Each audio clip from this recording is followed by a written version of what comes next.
Welcome to another video. We're going to talk about top 3 reasons why artists fail to get hired and how you can overcome them. So whether you're a veteran artist or starting out, it's a common challenge, especially during these times with people losing work, companies shutting down. So we're talking about year 2024 and 25 specifically. I'm going to talk about the common pitfalls and provide an actionable solution on how you can succeed a little bit better navigating these challenges. So, one of the critical things that is probably the most important is obviously that you might have a weak portfolio. This might be why you're not landing the job offers. So let's try and break it down a little bit to more manageable points. So first off, your portfolio is your calling card, right? It's like a business card.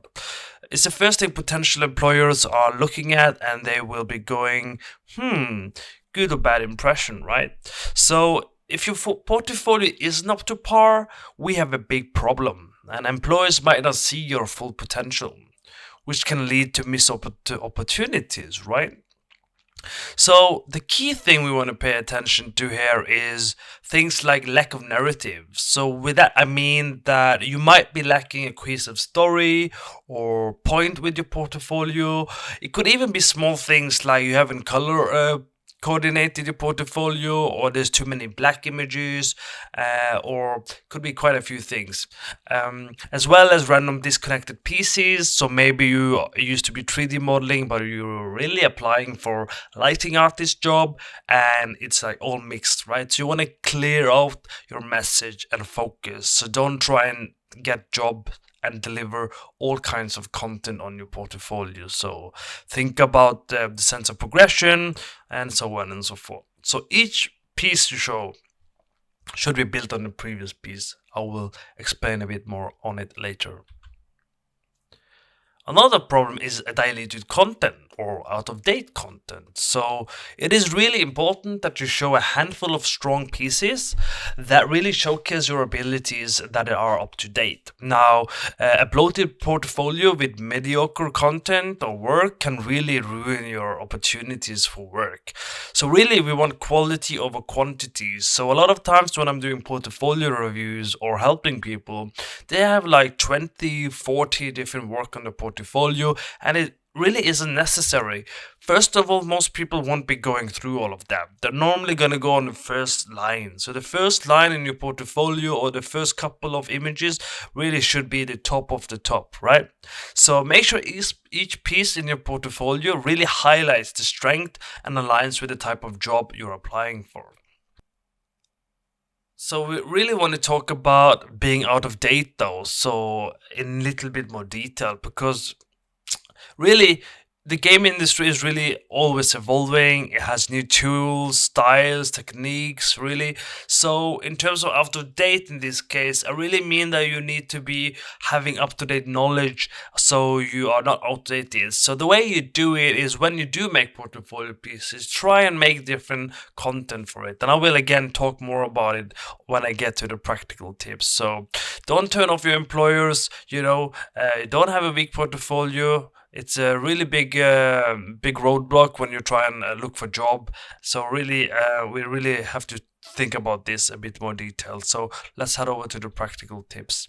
So for the practical tips, I'm really talking about the ability to pick your stuff a little bit wisely, right? So I really want you to customize your portfolio. I really want you to think a little bit more about what is relevant for your type of work. So for example, if you're applying for Blizzard, which is a stylized project, then maybe you want to highlight those first, which becomes a challenge if you're applying for multiple jobs. So a tip I've been giving people is separate your portfolio. So you on Behance portfolio, you have stylized, for example. On ArtStation, you have realistic or all of them, or maybe you have a website and you have a different version there, or in some cases you have different sub domains on your personal website, so you can give different portfolio to different people. That really is gonna make an impact, so keep that in mind. So you really want to customize that portfolio really bit and tailor the job for the job you're looking for. So if you're a cinematic lighting artist and that's primarily your skill and you're trying to apply for game lighting jobs or game related things, and you don't really have that engineering experience and understanding the pros and cons of it, that's really something to think about and really adjust your portfolio for the right job. So a lot of the times when I don't hire people, honestly, it's because they're really been doing cinematic lighting and they're applying for game lighting, or they haven't organized their work in such a way that it makes it easy to really decide. This one time I was saying cinematic lighting in my portfolio. There's like a couple of pieces, and people thought I didn't have game experience recently, which I was like, oh, that's a bit miscommunicated. So really, you want to showcase your versatility. You want to customize your project based on the companies you're looking for, and maybe even match the brands. This does lead us to the next thing, which is you really want to keep yourself fresh, right? So you really need to keep your portfolio fresh, remove old pieces, hide them if needed, and really keep yourself fresh technically as well, right? So another problem, the second problem, is networking issues. So we're not talking about internet issues or those things, but we're talking about getting that foot in the door or getting the new opportunity after the company shut down, after you were laid off. How do you deal with that? So let's be honest, game industry super competitive. I am exhausted, you're probably exhausted. We're all trying to keep up with it while we're being friendly, but we know it's competitive, right? So you really need to have a good opportunity here to network and have valuable connections that leads to good opportunities or collaboration or even mentorship. So some of the things is like you need to make sure that you avoid being exposed a little bit. So it's not really about just getting the job leads here. I'm talking about. I'm really talking about being able to learn from others. I'm really talking about connecting with other industry professionals. I'm really talking about getting insight about the latest tools and trends and techniques even. And really you want to be in that room of habit of having interaction with other people to stay ahead of the curve, right? And it's really important for us to do that. It's like ever evolving field we are in, and really we want to make it as easy as possible. So for that reason, you don't want to be isolated. It can help build your reputation if you are networking. So you want to be active in online communities, industry events, showcase your projects a bit, show your dedication, your passion. It's not just about being visible to employers, but also to stand out from the crowd. And more importantly, by doing all of these things, you're going to be avoiding to be forgotten. And that does happen. So if you're not online and making sure you're actively participating, but don't do it in such a way it's spammy or it seems inauthentic or that you're like just doing something for the sake of doing it, right? I really think you need to be able to do it in a way that it's makes you relevant, makes you impactful, and you are kind of contributing to the whole community.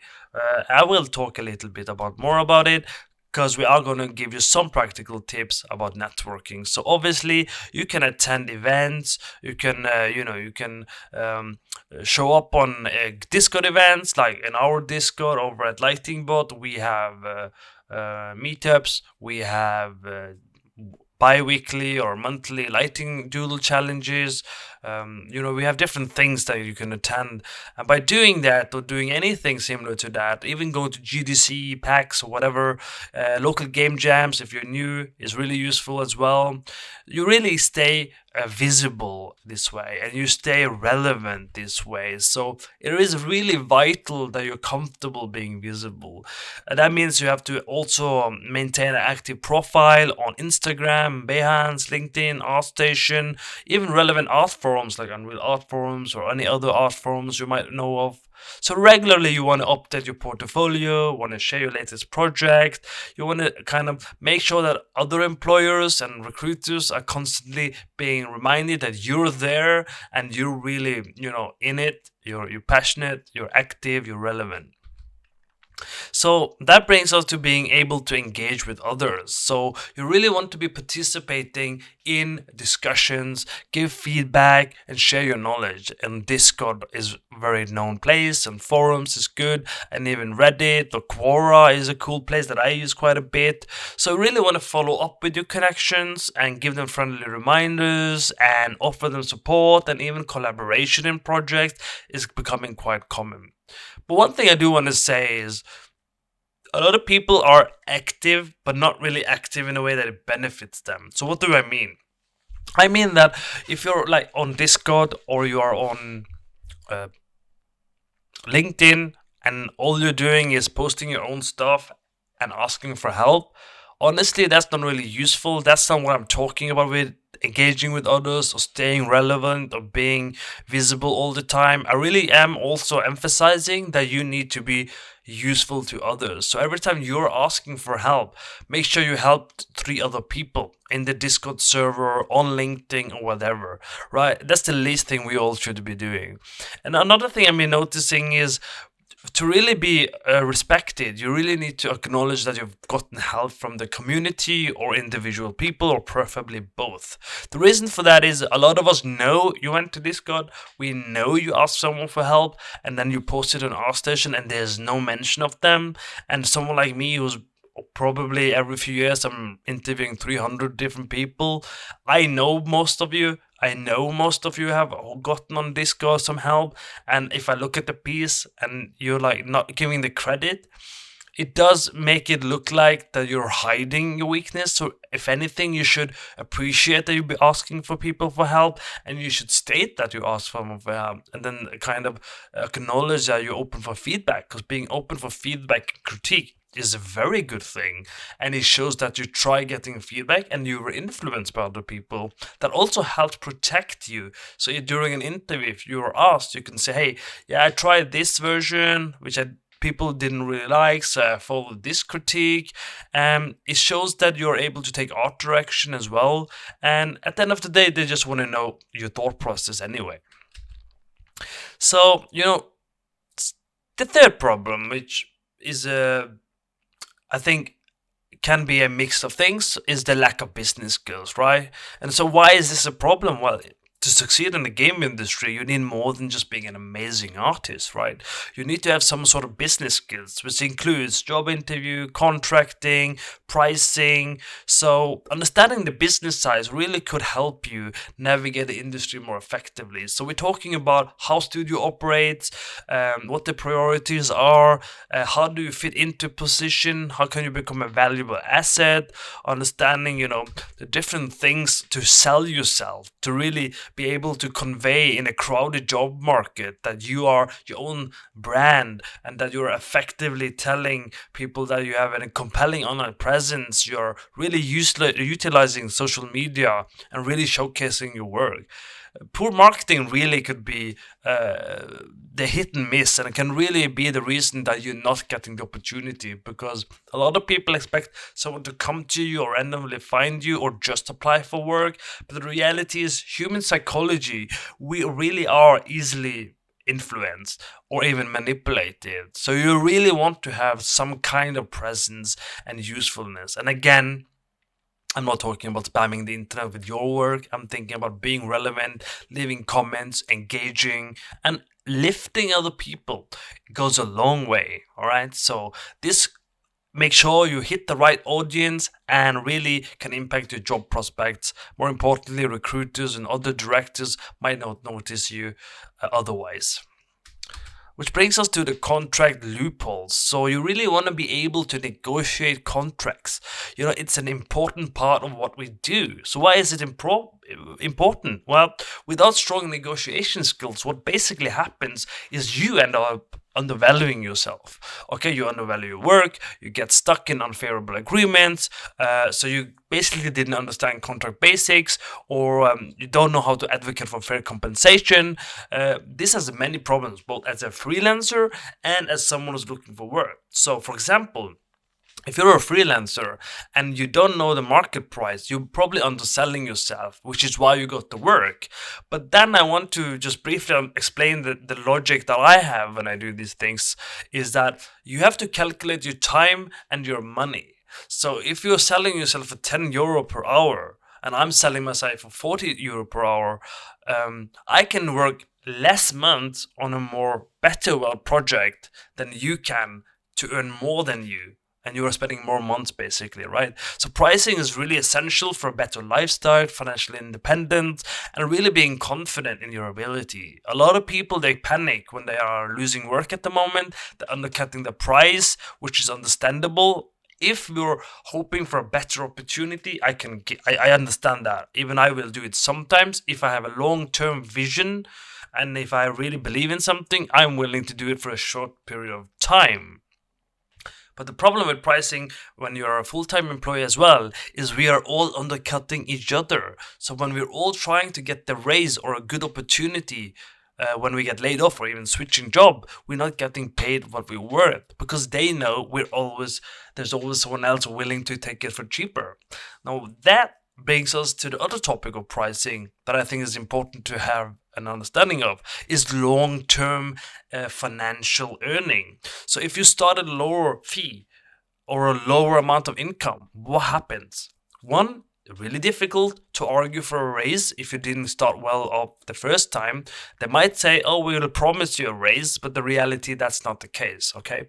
Second thing is, if it takes you 5 years to go from 10,000 euro to 50,000 euro, that's a lot of money lost. Because then you calculate like the 10,000 for the first year, and then maybe 20,000 the second year, and then 30,000 the third year, so on and so forth. And maybe someone like me already earns like 40,000 the first year, then 50,000 the second year, and then 80,000 the third year.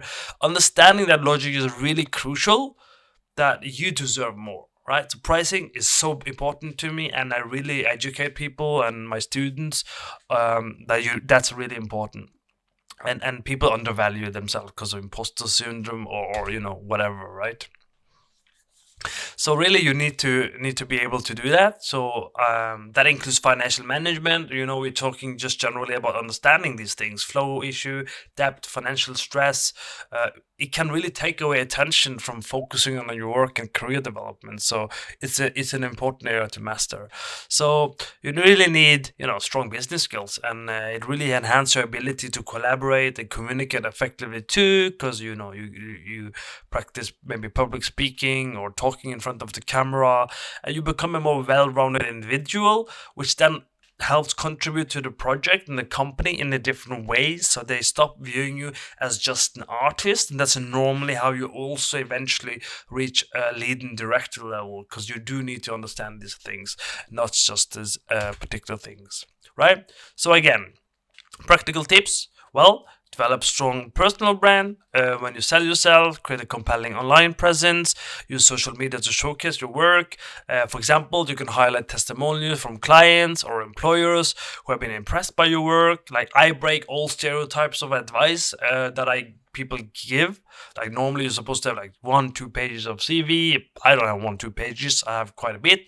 Arguably, it's because of my experience, but it's also because I put my LinkedIn testimonials at the bottom of my page. So when anyone is reading it, and if they did read it properly, they scroll down, they get different kind of critique about my personality, my business sense, my art sense, my leadership sense, and it really gives them more comfort and more point of view. So you also want to understand contract, right? You need to understand the scope of your work, deadlines, payments, right to use your own artwork. Are you able to do some freelancing and side work? Do they own the work if you do something at home or just on their computer? So you really need to read behind the lines and really understand these things, because they can easily be red flags, such as getting paid for visa. Does it say that if you leave early, you have to pay back the visa, or do you get less and less after 3 years, and after that you don't pay it back? Or more importantly, if you get laid off, then do you pay it back, which I've seen happen quite a few times. So that's definitely something you want to keep in mind. Other things is just like payment when you are on vacation. How does that work? Or even sandwich holidays or hamburger holidays. I don't really remember the name, but basically it means that you are taking day off on Friday and Monday, and some companies now are including Saturday and Sunday, and you lose 4 days instead of 2 days. So that's things you want to make sure is on there now. Pricing your work, again, you have to understand the industry standards, consider your experience, skill level, put the fair price and everything, but you need to adjust your rates as you gain experience, right? You need to adjust your rate and be able to argue why you're worth it. Now, a lot of companies will not hire you because you have a higher price, but that's not necessarily a bad thing. Because do you really want to work for a company that only is hiring you because of price? Then you could recommend a friend that maybe lives in a cheaper country, or can needs a foot in this into studio or the industry. I do that sometimes when people don't pay me what I'm worth. I would just recommend one of you, and that's fine by me. So financial management, again, learning your budgeting, manage your expenses, because that also helps you manage your time, and you get a different mindset of how to price, how to think about your time, and how to value your time in terms of monetary value. So remember to set aside your income. These days are tough, so you want to have a savings and emergency so you can enjoy yourself if you lose work, and you're not necessarily panicking and accepting any random job for the sake of it.